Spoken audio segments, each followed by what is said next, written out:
And welcome back to the Productivity Show. My name is Tan. I'm the founder and CEO of Asian Efficiency, where we help people become more productive at work and in life. And I'm Brooks, the operations director, wearer of many hats. And welcome to the Productivity Show. So we are co-hosts of the show, and we're excited to talk about 2020 today because depending where you are listening to this episode, it's still technically 2019, but most of you are probably listening while it is 2020. And we're going to be talking about some of the things that you can do to set yourself up for a successful year. But before we like to do that, we want to make sure we go over some of our favorite resources as of lately. So Brooks, I see you have a couple resources that you want to share with everybody that's listening. Right. So these are three resources that are making us more productive or people in the community are loving or we're loving. So the three resources I'm going to share this time is Hyperfocus. So that is a Mac distraction blocker. So it'll block apps and websites. So if you want to get focused, you can use Hyperfocus. If you're a Dojo member, which is our online community, we actually have a 20% discount for Hyperfocus. So that's the number one. Number two is Noisely. So it's a noise generator for working and relaxing. So I know some people like working in silence, some people like working with music, and some people like working with noise. So you put your headphones on, you start up Noisely, you select the sounds you want, and it'll just drown out all the background noises and help you focus. And then the third one is one we love here at the Productivity Show, and that is 1Password. And we've just been talking about this with Dojo members because we all use it for a few different things. But if you're not familiar with 1Password, we think it's the best password manager. So you just put all your passwords, all your secure notes in 1Password. You have a super secure password to access them, and then you can get at your passwords securely from whatever device you happen to have. Awesome. We'll have links to all of that in the show notes. So if you missed something, just go to the show notes of this episode, which is 280. You can also go to theproductivityshow.com/280 and find everything there. So let's talk about 2020 and setting yourself up for a successful year. Some of you that are listening are really good at goal setting and goal getting, but a lot of you might also be struggling where you set New Year's resolutions every year, and then a few weeks in, you go, oh man, I totally didn't follow through on my goals. I didn't follow through on what I intended to do. And maybe you start struggling with this. Or some of you might have perfectionist tendencies where you go, man, I really want everything to be perfect before I get started. And then you never get started, or you don't even know where you should get started. And I know some of you are also really good at planning, but maybe not at executing. And so we're going to address some of these things here today. So depending where you are in terms of like, hey, it's January 1st to December 31st, I achieved all my goals. We're going to be talking about a wide range of tactics and strategies that you can implement today to make sure that 2020 is going to be an amazing year for you. Yeah, I'm glad you mentioned the perfectionist thing, because that's something actually one of our dojo members, Toby, I should say, has mentioned when he struggled with goal setting, which was the perfectionist thing. He always felt like he knows he should set up his goals for the year, but he was just waiting till that right time, waiting till he had some time, waiting till everything was just right to be able to sit down and focus on the goals.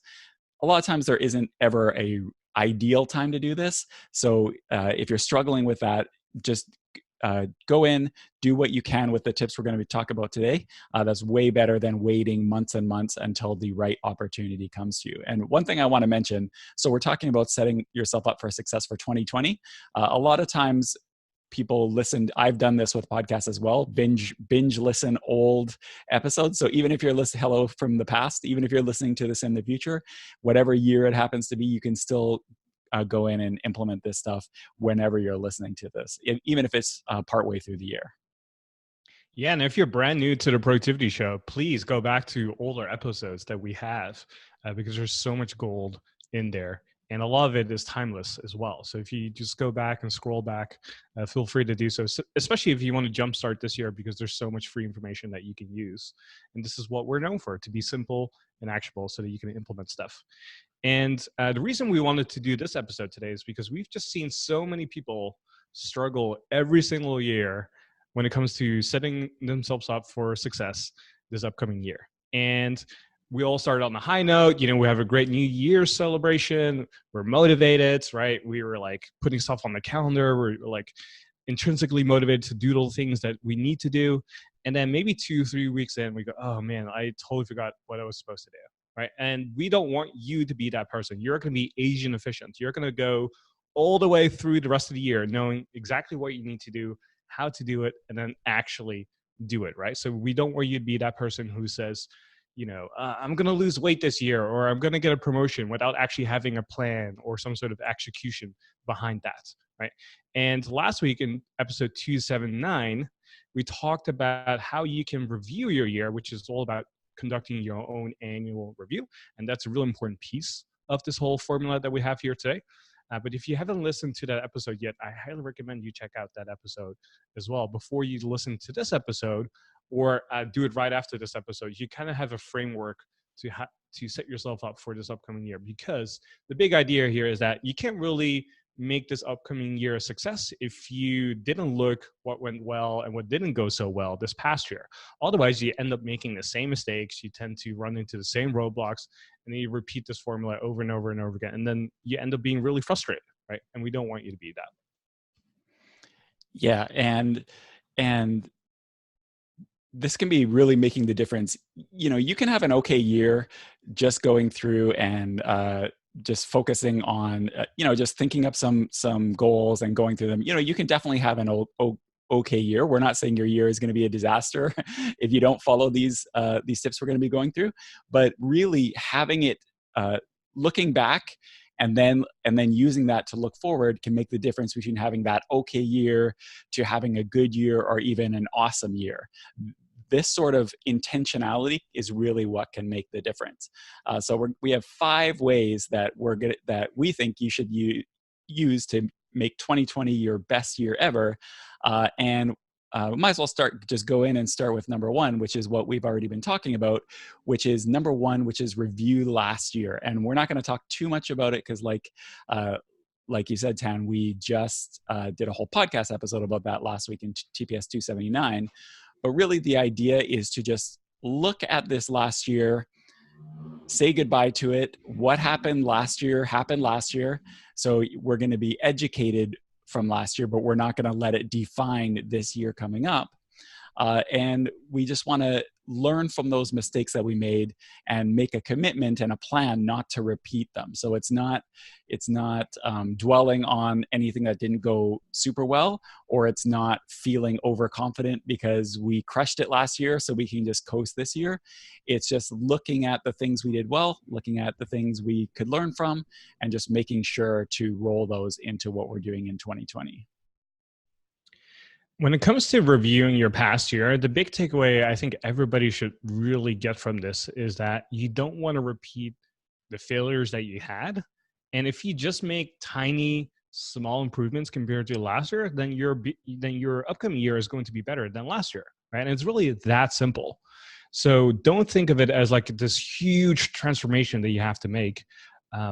If you just go back and maybe if you have a journal, go through your old journal and reread that, and it can be a little bit scary or even feel a little bit painful to get started, but you'll be glad that you did it. And for those of you who didn't have a journal, or you don't have some sort of documentation of how your year went, last week's episode has a great list of questions to ask yourselves. So you know exactly how to conduct your own annual review without having a journal. So those are some things I definitely want you to consider. Again, last week's episode was 279. You can go to theproductivityshow.com/279 to be sure to check out that episode as well. Yeah, and we actually have in the dojo, which you can try out for $1 at theproductivityshow.com/dojo. So if you want to check this out, that's a great way to do it. We actually did a whole live coaching with our dojo members, going through exactly how Tan and I do our annual review and step by step. So you can access those just at theproductivityshow.com/dojo and check out that deep dive we did into the annual review. One thing that really I had been thinking about, and last week's podcast really made me realize is one of the things that highlighted in kind of going through my annual review is I mentioned that I had actually stopped journaling partway through the year. And so that is something that really I uncovered, not that I uncovered, but really bubbled up to my attention when I was doing my annual review. So that having that knowledge is something that made me realize what I need to focus on for next year. And I might not have even thought about it if I didn't go through that annual review piece. So you did the productivity walk of shame, admittedly, Exactly. on the podcast. That's the great thing about recording a podcast about productivity. You all get to learn from my mistakes. So that's great. That's my role on the productivity show. We should give you a new nickname then. Exactly.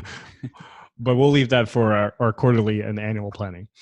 Right. So one thing I've noticed from conducting my annual review is that it really helps me shape what I'm doing this upcoming year. So as an example, in 2018, this is now almost 2 years ago, I had shoulder surgery. I dislocated my right shoulder and I had to go to the ER to put it back in. It was really painful after going through this process.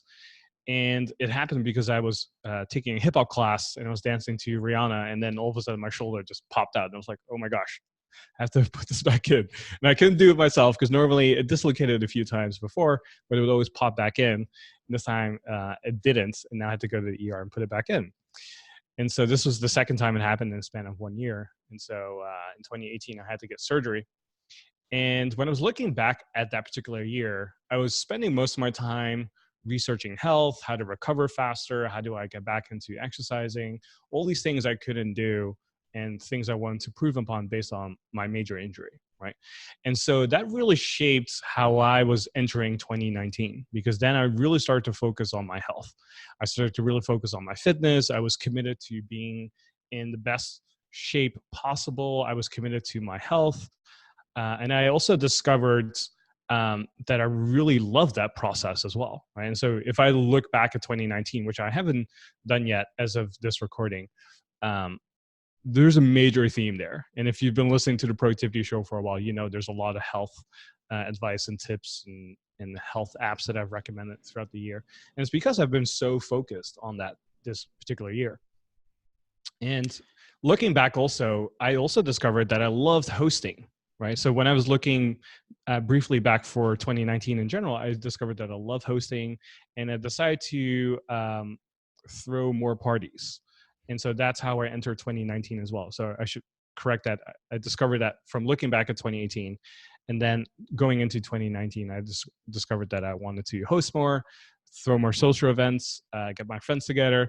And these are all insights that came from conducting kind of like an annual review. And if I look back now at 2019, I've thrown probably like, 20 dinner parties, maybe like 4 or 5 happy hours, and then like a bunch of other like smaller events with people.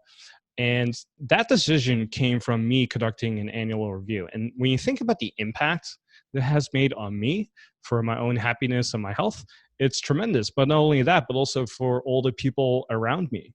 Like there's so many friends who don't like to go out, and then they now have new friends, right? And now they spend time with other people, and they're not lonely anymore. They actually have fun things to do now with other people and stuff.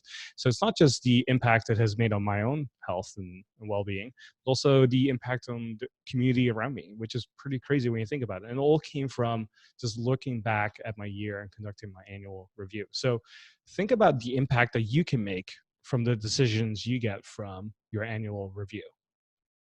Yeah, that's really interesting, because if you were just in any given month and thinking, oh, I don't have anything going on this next weekend, oh well, I'll just chill. I think many of us would have just gone with that and figured out something to do. Whereas because you had that intentionality and you had that annual review learnings, then you realize, if I do organize something, then it's going to bring me so much happiness. It's going to make me feel better for the next week of work going ahead. And I'm going to, create all these connections with friends and new friends. That kind of gives us the motivation to get past the inertia, because a lot of times it's getting started to do things that's the hard part. Once you actually start doing it, it's no problem. So So having that annual review arsenal can really help get that momentum to actually get started, which is always the hardest part. Yeah, so that is number one. That is conducting and reviewing your conducting your annual review and reviewing your past year.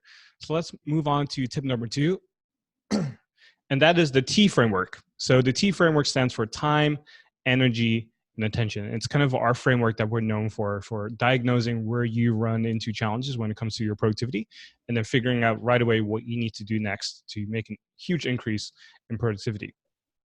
So we came up with this framework because we started to see that when we were helping people, every single challenge that they have usually fell into one of those buckets. They either lacked time, and so if you had that, then you oftentimes feel overwhelmed. They were either exhausted, meaning they just didn't have a lot of energy to do stuff, right? Or they felt really distracted, right? So even though they might have all the time and the energy to do something, if you end up working on the wrong things, you're still wasting your life away, right? And so we start to create this framework to diagnose where people needed help. And my challenge to you is to say, okay, what can you do to make 2020 a better and more productive year? And I would say use the T framework to kind of diagnose where you need help or where you have the biggest opportunity for growth, right? So is it time? Is it energy? Is it attention? And we've talked about this extensively in episode 275, which is just about 4 weeks ago. So if you go back and just scroll down your podcast app for a little bit, go back to that episode 275, and we'll talk about the T framework in more detail. But just use this framework as a way to diagnose where you have opportunity for growth for 2020.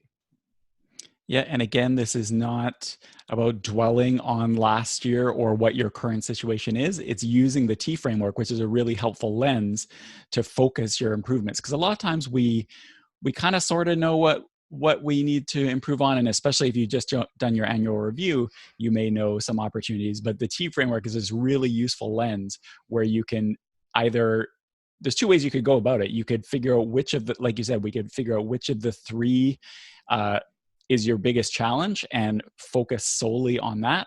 Or you can do it in a way where you think, okay, well, if I wanted to improve throughout the year, not all at once, but throughout the year, if I knew I wanted to level up my time, my energy, and attention, what are some things that I might want to do that would kind of level up all three? So you could kind of do it either way or both, but you want to start with the one which hopefully your review has surfaced as your biggest challenge. So for me, I kind of went through this exercise and I thought to myself, okay, if I was going to level up all three in 2020, what would I do? So for me, for time, it's to, how would I free up more time? How would I create more time in my day?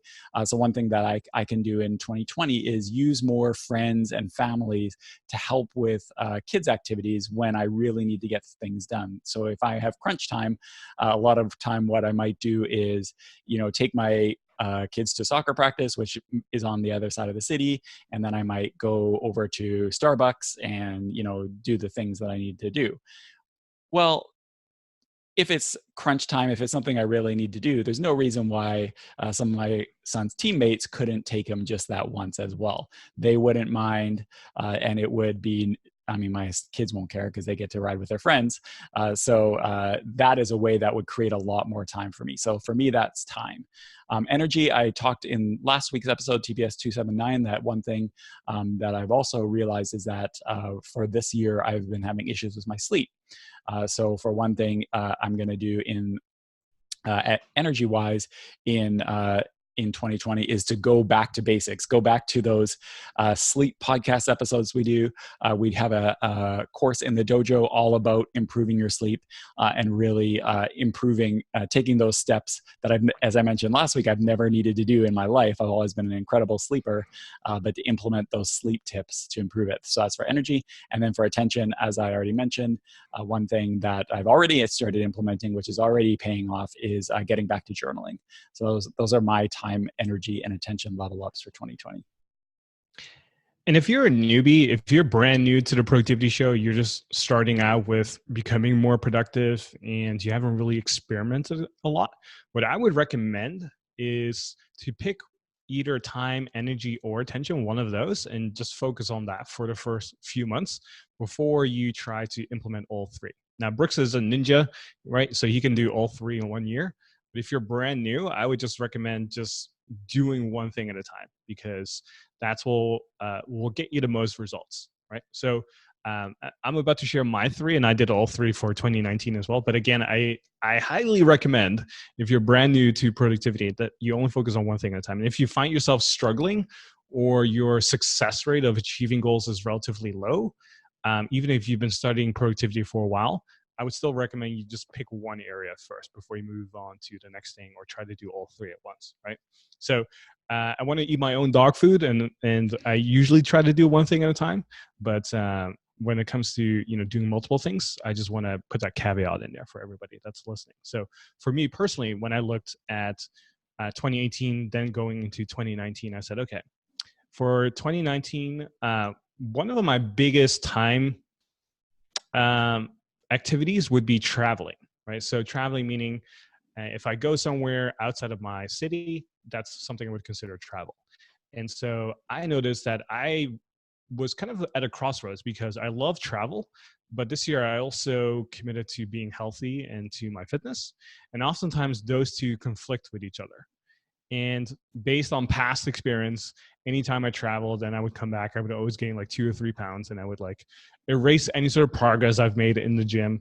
And so I've made a very conscious decision this year to travel uh, less and to keep it at a minimum as much as possible, right? So if I did travel, it would be for family or something. And then even if I did go for family, it would be as short as possible. So I could come back, stick to my routine, focus on my workouts, eat the foods that I want to eat, and so on, right? So I spent less time traveling this year so I could really redirect that time towards my fitness and health. And that has been a huge boost in my life. And probably going into 2020, I'm going to slowly reverse that, where I'm going to go back into traveling a little bit more. But I really used that time, which is 2019, to really just focus on my health and fitness.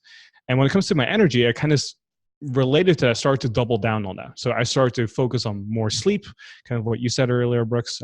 I slept always okay, and I didn't realize how poor my sleep sometimes would be until I really start tracking it every single day. And that's when I purchased the Aura ring at the beginning of the year. And if you've been listening to the show for a while, I rave about this ring, which is kind of like a fitness tracker. It's kind of like an Apple Watch without the digital screen, and it's a form of a ring that you wear. And it's really doesn't disrupt you at all. And nobody knows that you're wearing this high-tech gadget tool. So that's really cool. And the other thing I've been really focused on this year is like recovery. So it's one thing to work out a lot and like go and do things. But I've also discovered personally that recovery is such an important part of energy as well, right? So an extreme example is if you work out really hard, but you don't sleep, well, guess what? You're not going to be that productive the next day, right? And your health gains aren't that great either if you don't focus on recovery. Right? Whereas if you work out a lot and then also sleep well, you take care of your body, you get a massage every now and then, you do some body work and so on, you're going to see a lot more gains. You're going to feel your energy is going up, your quality of sleep is going up, and you did all these different things, then you'd be in amazing health, right? Even if you don't have like a six-pack or whatever. Another thing is I did a hair test this year, and this has been tremendously beneficial. So if you go to episode 267, which was with Barton Scott, we talked about how I did a hair test. And this is some really early results. I don't want to make it too conclusive, but I've basically been monitoring myself. And I've seen that my blood sugar levels are at an extreme low end. And even though I've been eating more carbs, my blood sugar levels are extremely low. And I was always somebody who would, if I had a few carbs, my weight would like go up like crazy. And I didn't know why. And it wasn't until that episode when I discovered that I was basically missing a bunch of minerals that slowed down my metabolism. And now I feel like my metabolism is like crazy fast. And I thought, man, I'm just getting old. I can't reverse this stuff anymore like I used to be when I was 21. And I'm so jealous when I see my younger brothers and they can eat whatever they want and they're, not gaining any weight. I'm like, damn, I wish I had that, But I discovered that if you miss a bunch of minerals, that your metabolism slows down a lot. And now that I've kind of addressed it, I see one, my weight is dropping really fast at a healthy rate. But also, too, if I eat a bunch of bad foods, I'm not gaining that much weight, which I thought was never possible. So, again, these are all things I discovered, from just focusing on my health. And so that's really, I've probably felt the best this year, honestly. Most energy, best sleep, recovery, right? So energy has been amazing this year. And when it comes to attention, this is really more of a reminder for me, and this is kind of what I said earlier, is I need to remind myself, if not every day, every week, to only do one thing at a time, right? So we've had quarters at Asian Efficiency where we try to do three things at once, and then every time we do that, it just never works, right? No matter how optimistic we are, and no matter how well we plan stuff, there's too much unpredictability variables in play when we try to do three things at once. One or two things we can still do, but if we do one thing at a time and focus on one thing, we always succeed, and the things that we deliver and ship are just amazing. And so I just need to remind myself to apply this on the business level, but also on the personal level, to focus on one thing at a time, to never multitask, so that I can stay focused, right? So it's a constant reminder for myself. And I've been trying to remind myself by writing on the whiteboard, when I journal about stuff. And I still follow the rule of three, which is different, because the rule of three simply means that you're trying to accomplish three things in a day, right? So you can't literally do, I mean, you could literally, but if you want to get the most output and value creation in a day, the rule of three is really useful, which basically forces you to say, hey, I can only focus on three things to accomplish this day. Now I have to prioritize, right? And I have to do A, B, and C. And I have to start with A before I move on to B. And I cannot start with B until A is done, right? And this is done on a quarterly kind of basis on the business level, but also on a personal level as well, from just my daily to-do list. I just try to focus on three things, accomplish those, and then move on if I have to, or just take the day off and be like, okay, this was a really productive day. Let's focus on recovery, and then show up again tomorrow to make sure we get some stuff done. Well, a few weeks ago, I was speaking on a panel for the Association of Women in Finance here in Vancouver. And I met a podcast listener, a productivity show listener, who was very surprised that I was there. But then the first thing she said to me was, "Are you the guy who had the hair test?" So no, it was not me. It was Tan. But your hair test is famous in Vancouver anyway. I had no idea. And I remember you saying this on our daily huddle too. You had some interesting discoveries from going to that talk, whether it's listeners from the podcast or other things that you've seen. So maybe we can digest that and break that down on a future podcast episode too. That's right. So that was number 2 when it comes to the T framework, right? So use that framework to kind of diagnose where you have the biggest room for growth this upcoming year: time, energy, or attention. So let's move on to number 3 here. And Brooks, I'm really curious about your perspective on this. And number 3 is put your number 1 goal in writing. So if you know what you want to accomplish, instead of just keeping it in your head, there's been several studies that have shown that people who write down their goals and put it on paper tend to achieve it more than those who don't do that.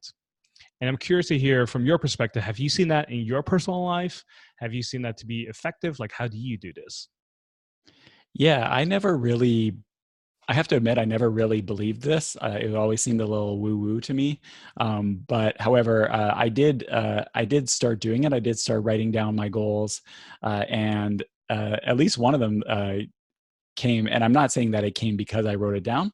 However, writing it down, but to me, the more important part is not as much the writing it down, although I think that is important, but I think the important part is having it visible. This is one thing that, for example, as a company, I know we had a lot of success with, and I know I've talked about this on the podcast before, but we have certain metrics at Agent Efficiency that we want to hit, and we had one big metric that we really wanted to focus in on. And so what we did is we made it so that it is always surfaced on the sidebar of our screen, and also always there in front of us when we're working.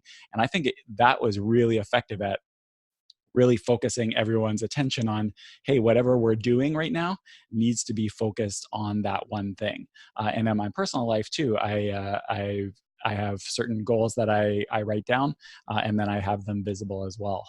So yeah, that's that has been powerful for me. We actually, if you're not sure, we talk about putting your number one goal in writing. If you're not sure what your number one goal is or what it should be, we have a number of dojo resources about that. And one of them is we have a dojo course on how to prioritize your goals. So if you have so many goals and you're not really sure what should be the number one that you focus on, check out that dojo course. Yeah, I really love that particular course. And if you're not a dojo member yet, I highly recommend you check that out, especially as you're entering 2020. Because again, this is a reminder for me, but also for you, is you really can only focus on one thing at a time. Don't try to do 2, 3 things. And this is coming from somebody who's super optimistic, super productive. People consider me like the productivity guru or thought leader, and I'm still struggling with trying to accomplish 3 things in a year, right? And so I just recommend that you really just focus on one thing here. And once you figure out what your number one thing is, write it down, make it intentional. So for me, I like to write stuff on my whiteboard, because if I write it on my whiteboard, then I see it every single day. Even if I'm just walking around and I'm not thinking about stuff, every now and then I'll just have a glance at it. I'm like, oh yeah, this is the thing I'm trying to focus on. Like, okay, let's make sure I'm moving towards that, right? What action can I take right now to make sure that we're moving towards that goal, right? So other people do it in very creative ways. So I know a lot of women in Austin who will grab their lipstick, write it on their mirror, and do that every single morning, right? I'm not saying that you have to do that, but that's just a really fun and creative way to do that as well. Right? Or you just write it once on your mirror, because you're going to see your mirror every single day anyway. So you might as well write a really nice daily reminder on there as well, or just keep it there so that you're reminded of that. And once your brain kind of like starts thinking about the same thing over and over and over again, it's just something where it's technically called reticular activation system. But basically what that means is that once the brain starts thinking about something, it starts to look for things to validate that particular thing, right? So a lot of times, if you're, for example, thinking about buying a particular car model, knowing exactly what kind of car you want, which color it is, and one thing you'll notice is that once you start driving on the road, you'll start to see it everywhere. It's like, oh my gosh, like it's everywhere now. Like that car, everybody's driving that same car, right? And is that true? No. Like that car or the number of cars or the model has always like been roughly the same number. It's just your attention is not more aware of it, right?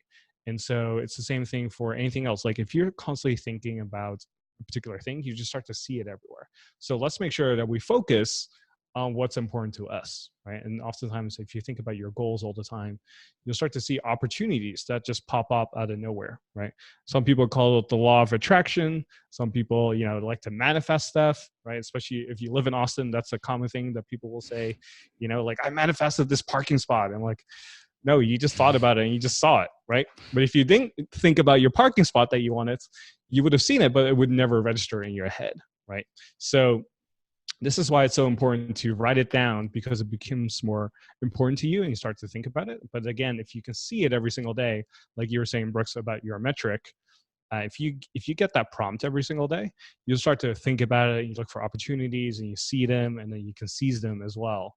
And so for me, again, that whiteboard is so crucial, which is one of the reasons I wanted to pay everybody at the company to have their own whiteboard and make sure that they write stuff down on there, because it's just so important to remind ourselves of that. If you use Google Chrome, I'm not sure if it exists for Safari as well, but for Google Chrome, there's an extension called Momentum, and we'll put a link in the show notes. And one cool thing about it is when you open up a browser tab, it shows you this beautiful random picture from somewhere in the world, and the photography is always awesome. So I love that about it. But one nice thing about it that everyone talks about the picture, but one feature that I really think is cool is it'll say like, hello Brooks, and then it has a prompt right under that says, what are you working on? And then you can type in, and it does have a to-do list function if you want, but this particular that I'm talking about is just a one thing, like what is the one thing you're focusing on? And so if you type that in there every day, then every time you open a browser tab, when you could be going to social media, you could be going to Amazon, you could be going to do Black Friday shopping or something like that, you're going to see that that screen with the beautiful picture. And what you should be doing instead of whatever you're about to do when you when you open that new tab. So that can be a powerful thing as well, as just having it there in your browser all the time. So we'll drop in a link to Momentum. It's funny you say that, because I feel like for most people nowadays, if there's one app you use the most, it probably is the browser. Wouldn't you say? Exactly. And Yep, so for sure. it'd be kind of nice to make that a productivity tool in a way too, helping you become more productive. But There you that's go. just my productivity geek going off right now. Exactly. So that was tip number 3: put your goal in writing and make sure you stick to one goal as much as you can.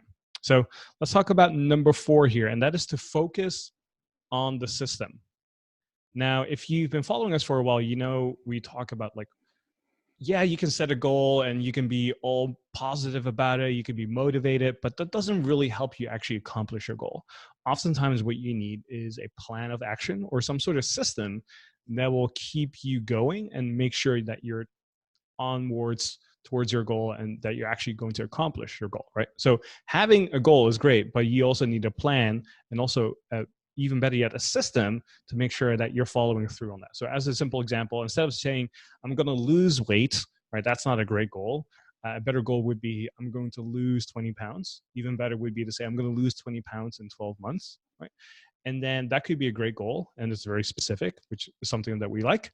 But the other thing is, and this is where people fail the most, is that they don't create a system for it. And oftentimes the system is actually way more important than the goal itself. The goal is oftentimes just kind of like a inspiration for creating the system that you really want. So as an example related to the weight loss again, if you want to lose 20 pounds in 12 months, that's a great goal. But what's more important is the system behind it.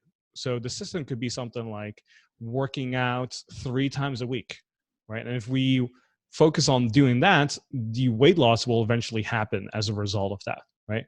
Or another system would be to eat salads 6 days in a row every single week, right? And making sure that you have some sort of like system for getting the greens in place, making sure you do grocery shopping at a certain day and time, that you have the ingredients that you need, right? And that putting the salad together doesn't take more than 15 minutes or so. Otherwise, you lose motivation to maybe stick to it, and so on, right?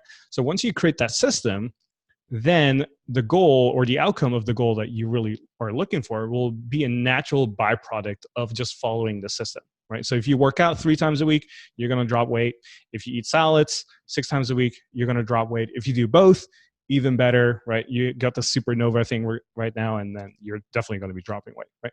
But again, we want to focus on the system more than we do on the goal. Yeah, and this is the thing where a lot of people, and we mentioned this at the beginning, this is where a lot of people struggle, is they know, even if they've figured out what they want to do, it's that translating it into the how you're going to do it that is the hard part. And I love what you said about how it's not the activity, it's the system around the activity. And we actually, there's a great podcast episode we did, TPS217, so theproductivityshow.com/217, with author James Clear, where we talk about this quite a bit. And he wrote a book called Atomic Habits, where he gets into this very in depth. And we have a course in the dojo also. It's about turning ideas and inspiration into real world results. So it's making that leap from the thing you want to do into how you actually get it done. So for me, like, if let's say I want to go to more conferences, well, the thing to do then is to figure out at the beginning of the year what those flagship events I want to go to at the beginning of the year, and map that out ahead of time instead of just kind of reacting and thinking about it throughout the year, because then it probably will never happen. So it's figuring out when you're going to do things versus just what you're going to do. Really, really important. So another example that might help people is, I know a popular goal that people have is to read more books, right? And we have a bunch of podcast episodes on that too that we'll link to in the show notes. So one of the goals that you might set for yourself to say, I'm going to read a book a month, or I'm going to read 10 books a year, right? And that's an admirable goal. And we actually have an episode not too long ago I forgot the episode number, but we'll put it in the show notes, where we talk about how we take book notes and create book summaries. And a big takeaway from that episode is actually not to worry about the number of books that you read, but to actually implement them. So it's going to be a little bit counterintuitive. But to illustrate the example, let's say you want to read 10 books a year.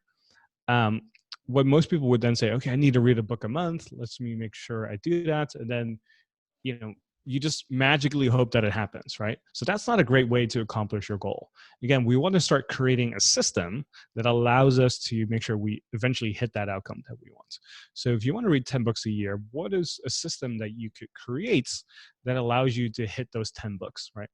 And one system, a really easy system that you could do, is to say, I'm going to read 30 pages a day. That's it, just 30 pages. That might take, 30 minutes.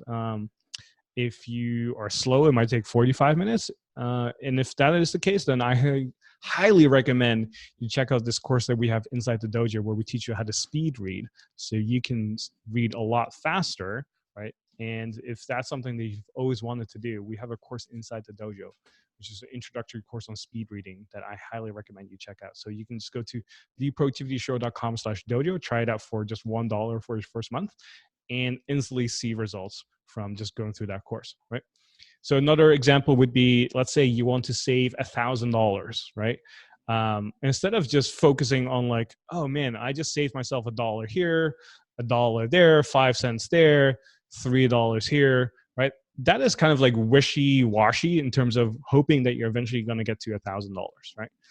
And a better approach is to, again, create a system around it. So what if you took, 5% or 10% of any time you got paid and put that into a savings account, and maybe there's a rule in your save or checking account that does that automatically, right?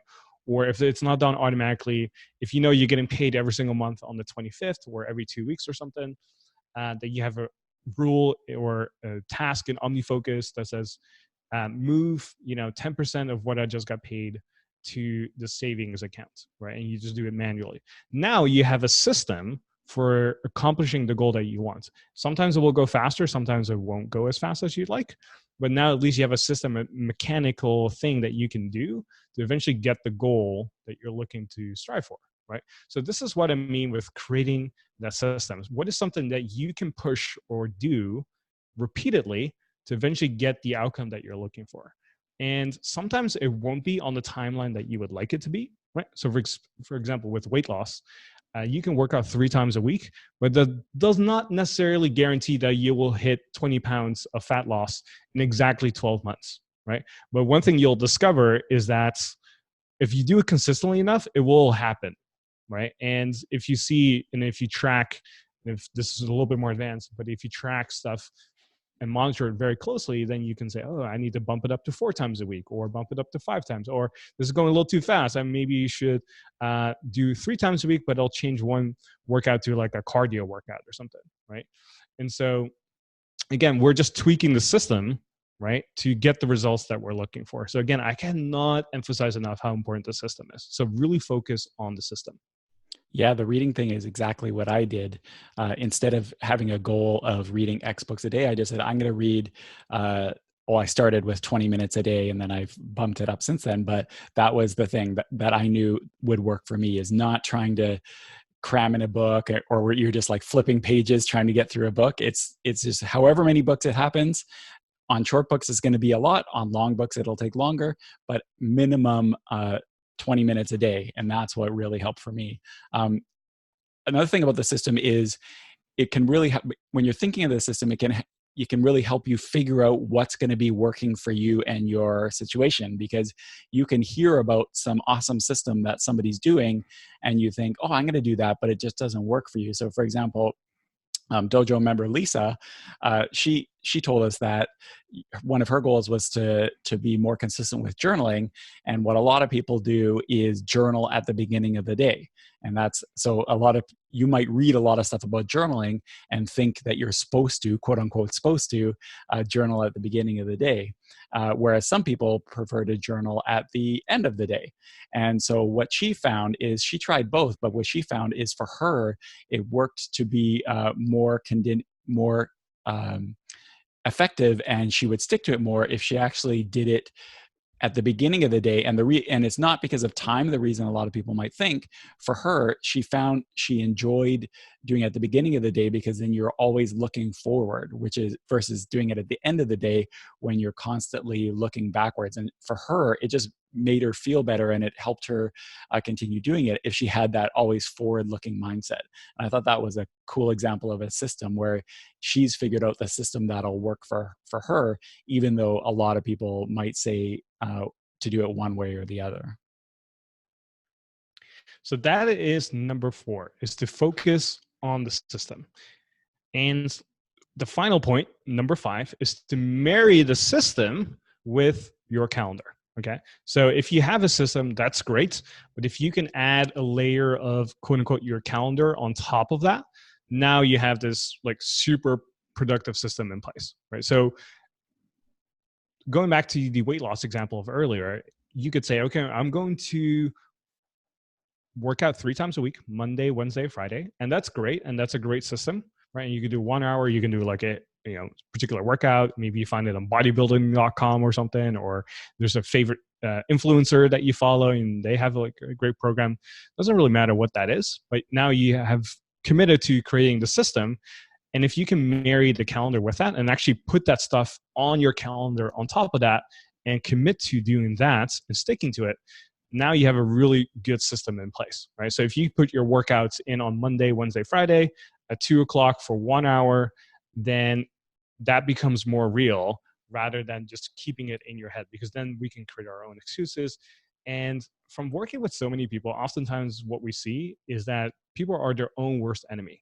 They know what they need to do, and then they run into something, and then they're like, I can't do it anymore, blah, blah, blah, blah. And then excuses come up, right? Whereas if they just committed to what's on their calendar and just follow that system, they would get rid of so many roadblocks, barriers, and excuses. And I mean, I can't tell you how often I did not want to work out, right? But because it was on my calendar and integrity was important to me, that whatever's on my calendar, I'm going to do. Even if I didn't feel like it, I'm still going to do it. That over time allowed me to kind of stick to my program and get the results that I'm looking for. Versus if I just follow my emotions all the time, right, and not stick to what's on my calendar, then I wouldn't get the results that I have today, right? And so oftentimes, we can remove ourselves from the equation and how we feel versus just following and being in kind of like, if you've ever done any landmark training, you've probably heard of this before, like being in integrity, meaning like if this is something that you committed to and you said this is what you want to do and you follow what's on your calendar, then it's easy to do the things you want to do. Yeah, and then another nice thing about the calendar too, and it becomes an important part, especially if you work in an organization, and especially if you work in an organization where people can uh, put stuff on your calendar, so they can send you invites, they can see the holes in your calendar, and do their best to fill it up with, which I'm sure anyone who's worked in corporate is very familiar with that. By using your system and your calendar, it can also be like a firewall to reserve this special time for you to focus on whatever your goal is that other people can't touch. So for example, let's say you felt like it would be important to you to do yoga, and maybe around lunchtime is the best time that works for you. Well, what you could do is you could block yourself off a meeting half an hour after lunch or before lunch or whatever, and have that blocked off on your calendar. And then you don't have to worry about people trying to book you in things, and you might have the intention to do yoga every day, but you'll find that people keep inviting you to stuff, or meetings run long, or all that sort of thing. If you have it blocked off on your calendar, that kind of reserves that time for you and makes it more likely that you're going to stick to it, because you won't have the excuse of other things, other responsibilities kind of digging into there. It's on your calendar. So it can be really helpful as a defensive measure against coworkers and others as well. Yeah, I love the example of Stephen Covey that he always gives. And if you've been following productivity for a while, you probably heard of this, is like, how do you get all these rocks inside a jar, right? How do you get the big rocks in there and then fill it up and all that good stuff? And the basic lesson is you put in the rocks first before you put in the sand, right? So that you can fill it in before you put in the pebbles and all that stuff. And it's kind of like the same thing with your calendar. If you put all the important stuff that you want to do first, and then people want to make plans with you or they want to book you for something, they will have to work around what you already committed to, right? And if you do it the other way, where you allow other people to book stuff for you first, and then you try to schedule in and plan what you want to do, that becomes so much more difficult. That becomes so much more challenging, right? This is one of the reasons I love planning one quarter at a time ahead of time with, for example, my workouts, right? Or if travel is an important part of my year, I will book most of my travel early so that I know like this is something I'm already committed to. This is going to happen. Nothing can throw me off, right? If you need to talk to me on a certain date and time, well, guess what? You're going to have to work around my calendar to make sure that that happens, right? And it's the same thing for whatever you want to do, whether it's reading more books, working out, saving money, travel, like put that stuff on your calendar so that people have to work around that. And that way, when you schedule stuff on your calendar, you're literally making time for the work that you want to get done. And I think that's really important to consider, right? And we've always talked about how email can be like permission for other people to put stuff on your to-do list. Well, it's the same thing with the calendar, especially if you're in a corporate environment, like you mentioned, Brooks. Other people can just like put stuff on your calendar and then literally rob you of time and for you to accomplish your goals because they could do that, right? Whereas if you've already put it on your calendar, you're going to work out between 2 and 3. Well, guess what? If they want to talk to you, it'll have to be outside of 2 and 3, right? So that you can focus on that particular thing. So again, put yourself first. And the big idea here, again, is to marry the system with your calendar.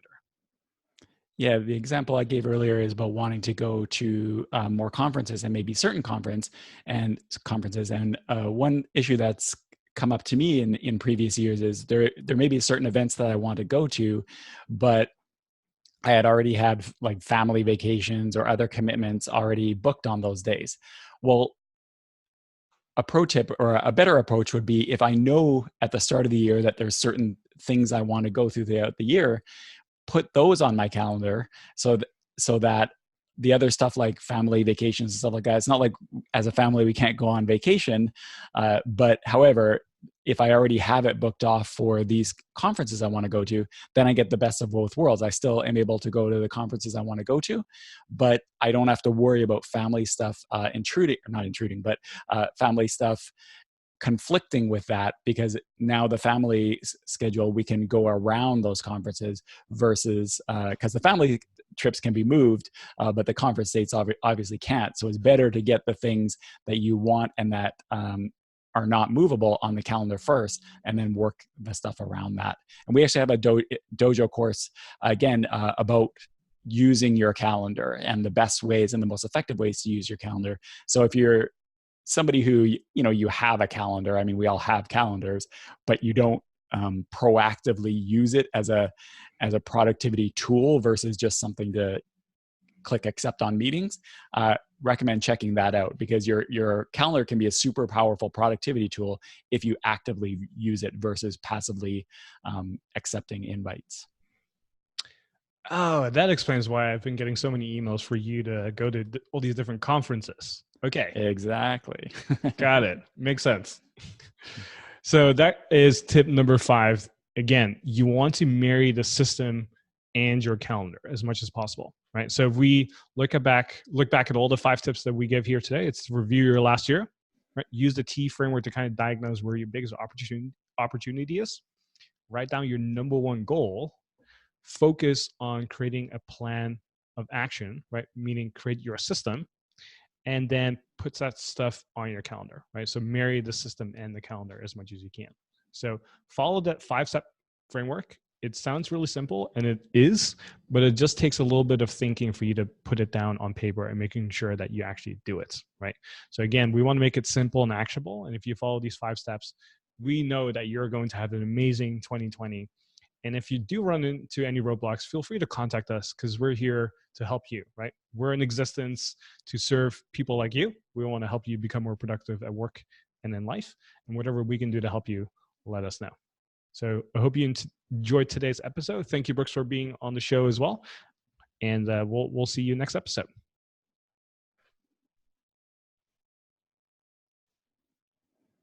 All right, I have stopped